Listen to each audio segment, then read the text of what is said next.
আসসালামু আলাইকুম রহমতুল্লাহ। নতুন ভিডিও নিয়ে আসলাম। দেখেন পাইপ কিভাবে ড্রেনের মাঝে দিয়ে পরে সব বিল্ডিংয়ে পানি যাইব। ঠিক আছে, দেখেন কাঁথা খুঁজছে, ড্রেন খোদাই করছে, পাইপ বসাইব। নিচে পাইপ বসায়া তারপর আবার মাটি দিবে, মাটি সমান দিব।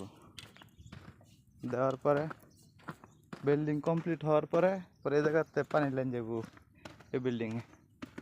গোসলের পানি, বাথরুমের পানি, কে পাতিল টাতিল ধোয়া মোছা আর কি, ক্লিন করার জন্য পানি।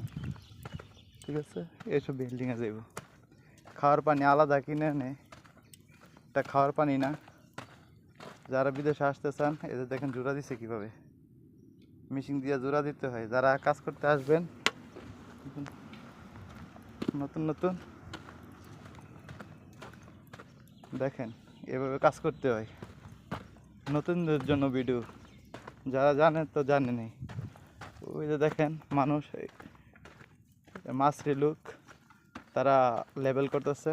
যেভাবে লেবেল করবো পুরোটা, পরে পানি দিব, পরে পাইপ বসাইব নিচে। যে পাইপ দেখেন সম্পূর্ণ বসাইব ওই জায়গা পর্যন্ত। ওই জায়গাটা খোদাই করতেছে, এভাবে কাজ চলতেছে আর কি।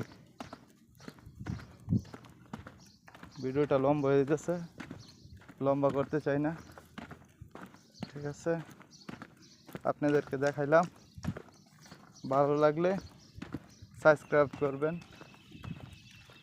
নতুন নতুন ভিডিও পেতে কিভাবে কি করে আরও অনেক কাজ আছে, ওইসব কাজ আপনাদের মাঝে তুলে ধরবো ইনশাআল্লাহ। দেখছেন কীভাবে কাজ করে, যে এটা হচ্ছে জেনারেটর দিয়ে পাইপ জোড়া দেয়।